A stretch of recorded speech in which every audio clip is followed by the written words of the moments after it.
I will have order in this court. Is that understood? There's not going to be any order until this man is removed from the case. Mr. Whitney, sit down and be quiet. You're dismissed, Murdoch. Your Honor, I want this man out of here. I'm not interested in what you want. Right now, I'm interested in silence. Skyler, please don't do this. Why shouldn't I? I'll ask for a recess. Your Honor, if I might beg the court's indulgence... You've been begging for a lot of that, Counselor. Well, then, if I might request a short recess, if you please. Under the circumstances, I'll grant it. But warn your client's husband, he's on the verge of getting a permanent recess. I'll happily ban him from these courtroom proceedings if he makes one more outburst in this courtroom. I'll advise my client as such. You might also remind him of the penalties for being found in contempt of court. Yes, sir. This court will recess for 10 minutes. All right.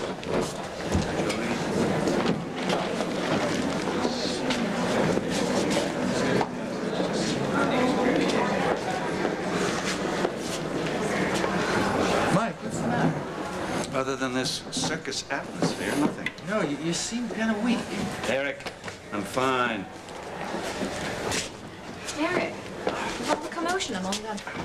Sky bursts into the courtroom right in the middle of Jodie's testimony and starts screaming that he wants Murdoch off the case. Ah, what did the judge say? Judge said a lot of things. A couple of them were even printable, and you can put those in the paper this evening. Well, I know that Sky was unhappy with Murdoch, so what else happened?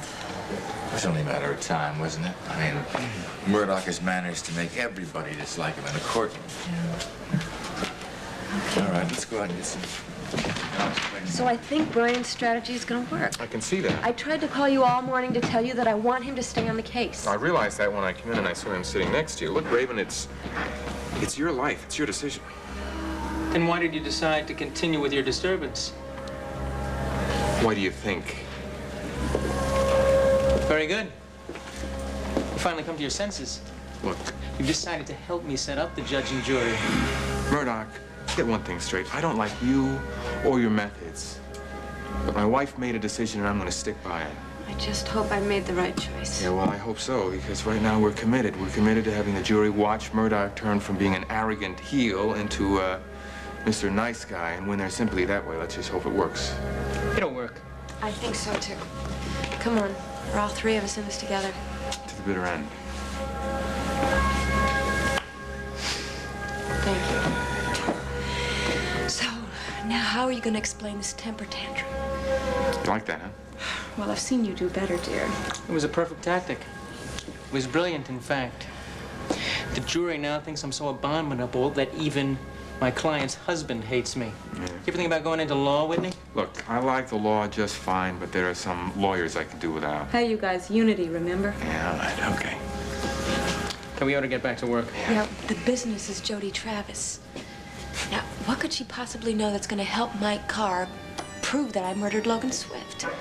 Well, maybe she doesn't realize what she does know.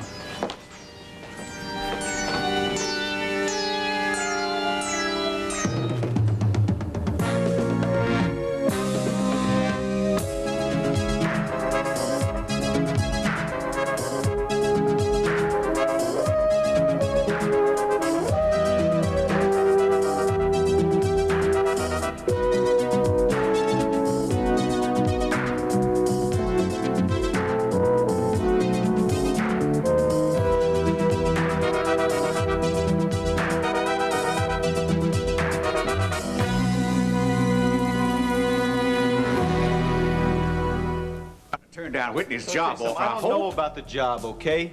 Now, I want to get out of the engineer booth at WOM, but I don't know about trailing some pilot by the name of Rick Meade. Look, Mr. Whitney's a very wealthy man. I just bet that some of those checks that you'll be getting have pretty hefty numbers on them. Look, I don't care about the money, all right? I'm just afraid this job is going to take me on the wrong side of the law. Well, it could at that. Yeah, let me tell you something. I broke my back to keep my nose clean, right? For my sake and Jodie's. And you did a good job on that. Now, there's no doubt about it. But this is a different kind of work, son. It's in a good cause. You might be able to prove Mrs. Whitney innocent. She's a damn good lady, isn't she? Does that mean you're going to take the job? Yeah, I'll give it a shot.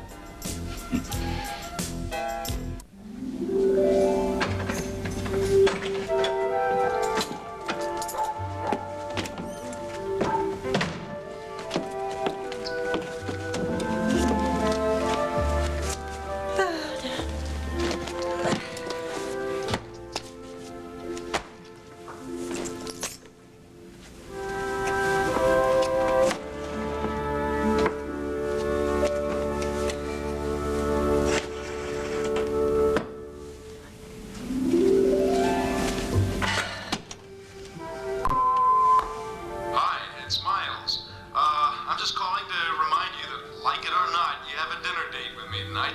I'll pick you up at 6 o'clock. Oh, one more thing. You have orders to be hungry.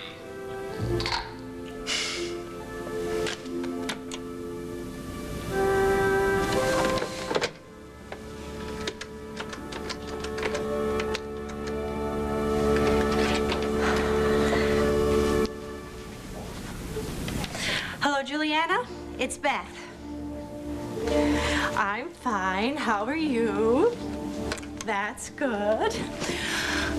Something's happened. Miles Cavanaugh has asked me out.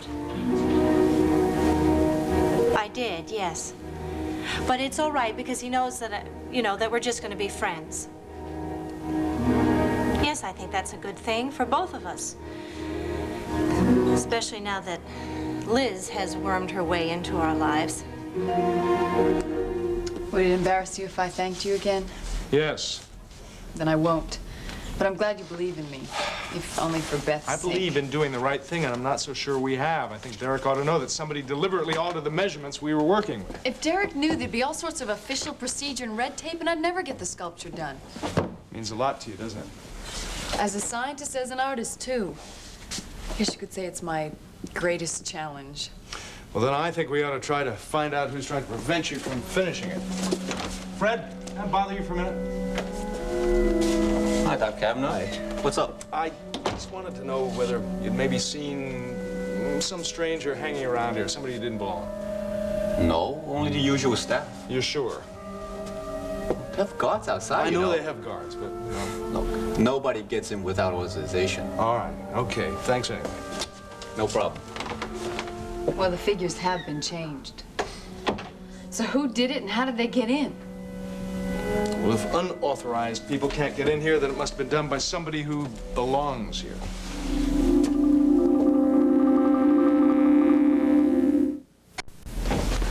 Yeah.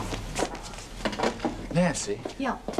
I'm very worried about Mike. I don't know what it is, but he seems so drained and so pale. Haven't you noticed this? Well, Derek, he's very intense. I mean, he's usually that way when he's trying a case. He's not ill, is he?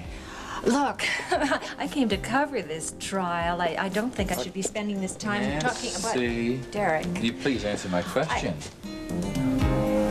I can't answer it. Look, he hasn't been 100% for a long time now. If he's ill, this may jeopardize his case. Now, wait a minute. You're speculating here. That's the very thing that you warn us reporters about all the time. Nancy, did you hear what I said? It may jeopardize his work. Boy, your concern is really genuine, Chief. Nancy, you've known me a long time. And you know my concern is for Mike. But if something's wrong with him, I need to know about it. You'll have to talk to Mike. Now, I've got to go back in. I'm supposed to be covering this trial. And furthermore, I would like to inform the court that any dispute between myself and my clients has been amicably settled. Have your services been retained, Mr. Murdoch? Both Mr. and Mrs. Whitney have expressed their confidence in me. Very well. May we now proceed? Mr. Whitney would like to advise the court that he wishes to apologize for his behavior. Mr. Whitney's apology will be appreciated all the more for being nonverbal. I don't like this. Sky back down very quickly. I agree. There's something up. Mr. Carr, do you wish to continue your direct examination of Miss Travis? I do, Your Honor. Miss Travis, if you will, please. Remember, Miss Travis, you're still under oath. Mr. Carr? If the court please, would the stenographer read back my last question? Was he, meaning Mr. Preacher Emerson, there that night? And Miss Travis' response? He had the night off. Rusty Morton was at the controls. Thank you. Miss Travis, would you describe for us your work as an assistant on the Mind Talk radio program? Well, I do just about anything that needs to be done. Typing of the scripts, research, bookkeeping, anything like that. But when the show is actually being broadcast, what are your duties then? Well, I mainly answer the phone. I'm supposed to screen the calls in case of people who have been abusive or incoherent, and we don't want them to go on the air. Your Honor, with the court's permission, I would now like to introduce into evidence this notebook. Mr. Murdoch? The defense has already seen it, Your Honor. I haven't. Accepted as evidence as People's Exhibit L. Thank you. Miss Travis, do you recognize this notebook? Yes, it's a logbook I use at Mind Talk. To record all the calls that are received at the studio, Yes. including those that are not put on the air. Is that correct? Your Honor, objection. I don't see how the details of Miss Travis's job are relevant. Your Honor, with the court's indulgence, I was just about to prove the relevance of my line of questioning. Overruled. Miss Travis, I direct your attention to the page marked July 16th.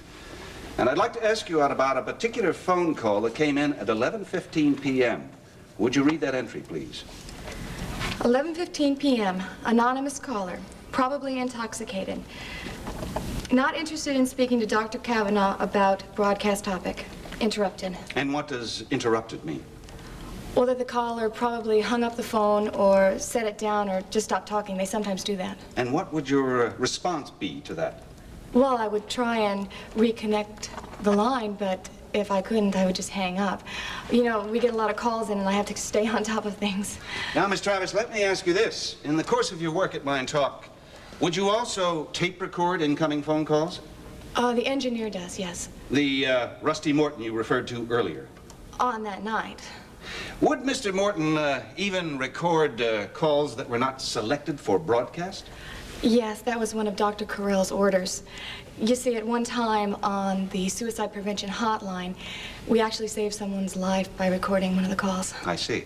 If it please the court, I would now like to introduce into evidence this tape cassette. Your Honor, objection. Mr. Carr has not yet even proved the relevance of the previous exhibit. Must we have more mysterious objects cluttering up these proceedings? Mr. Murdoch has a point, Mr. Carr. Your Honor, Mr. Murdoch, of course, has already been informed of the existence of this tape cassette.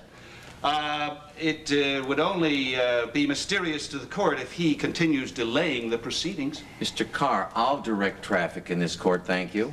Sorry, Your Honor. I will quickly establish the relevancy of this tape.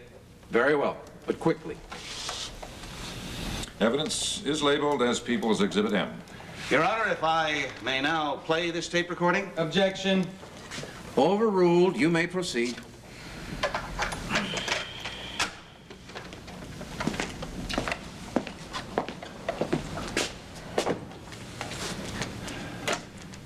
Mind talk? Oh, that's right. I'd like to talk my mind. I want to speak my mind. I want to talk to Dr. Miles Kavanaugh. Oh, my God. That voice, it's Logan's. A new delegation of Emerson's. Oh, I like the way you said that, Jodie. It's good. Just sit down for a second. Yeah. Listen, Miss Saxon, the reason for my visit is I just came to say that I really appreciate the opportunity and the job that you gave me at Mind Talk. Now, I learned a whole lot, and I made some good money, and I just want to say that you couldn't have gave me a better deal. And now a better deal has presented itself. Is that it? Yes, that's it. And I just want to say that I'd be willing to stay around and help you out till you found a replacement or anything Preacher, like that. let me ask you something. Yes, ma'am. Are you sure you want to do this? Yeah? Then I won't try to stop you. Like I said, Miss Saxon, I'll hang around, I'll help you out, anything you need to you. Well, your loyalty is a credit to you. But I suppose there must be an engineer or two on the staff who could handle the job. And I guess there's nothing else for me to say, but thank you. You're welcome. Thanks again, Miss Saxon. I gotta get going over to Marty Stillwater's office to sign the papers on the trailer. Tell him I But just go do it. Yeah, right. Thanks again, Miss Saxon. So long. You don't approve of your son's decision? Oh, no, I approve. Absolutely. I just hate to see him leave your employ, of course, but something very important's come up for him. Is that why you're here, to tell me that? No, ma'am. No, I was figuring that since one Emerson was going out with the tide, that maybe you'd allow another Emerson to kind of come in with the flood. You should knock off for the day, too. You've been here for a long time. It's a bad time to quit. The work's just starting to flow. Have fun with Beth tonight. Make sure you turn the lights out, will you? See you tomorrow. Night.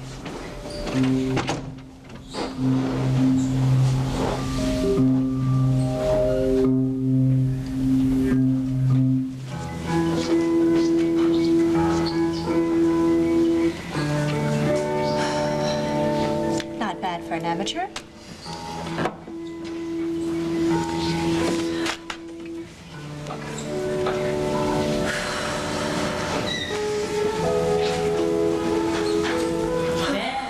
Oh, Beth, are you sure buying a new dress was such a good idea? Yes, I am sure.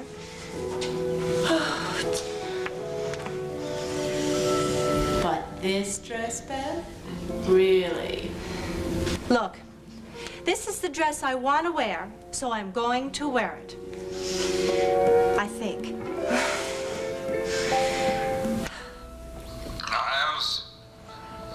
Good old friend Miles. Yeah, I want to talk to him. Tell him his radio shows don't solve problems. Not real problems. Sir, tonight's topic is on vitamin and mineral deficiencies. But I don't care about that. I'm talking about big deficiencies here. Sir, I'm sorry, but we She isn't coming back to me, Miles. I'm gonna get that necklace back. Give it back to me. Didn't Mike Carr say this call came in at 11:15? Yes, why? I had already given him that necklace back. That's not how it's going to look to the jury.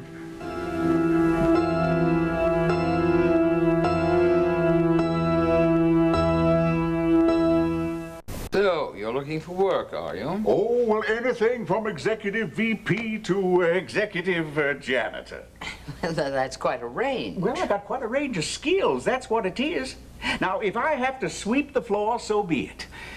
But I have a feeling that it'd be squandering my natural resources a bit to be pushing a broom. Geraldine, I realize our first collaboration didn't quite pan out. Utterly failed. Well, now wait. I got something new there, too. Some news. I got a new line on the person that's been blackmailing Mrs. Van Dyne. Who is it? A pilot named Rick Meade. Preacher's gonna help Mr. Whitney get some facts out of him. So, that's Preacher's new job, is it? Yep. Does Schuyler know about Gunther's visit to Alicia Van Dyne and my part in the scheme? Our part now, please. I'm trying to get in the habit of telling the truth. You can overdo that. I know, and I'm sorry. I just hope that it doesn't get in the way of my job application. You know, I really would like to be able to split the rent with my boy. Isn't there some job that you can, well, suggest my putting my hand to?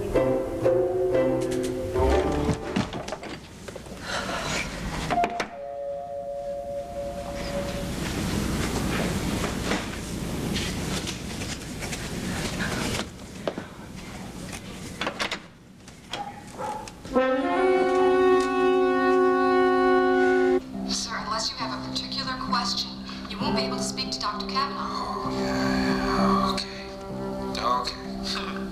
No, he doesn't have the answers anyway. Nobody has the answer. Except one person. One person. Hello? I'm sorry, sir. I have to take other calls.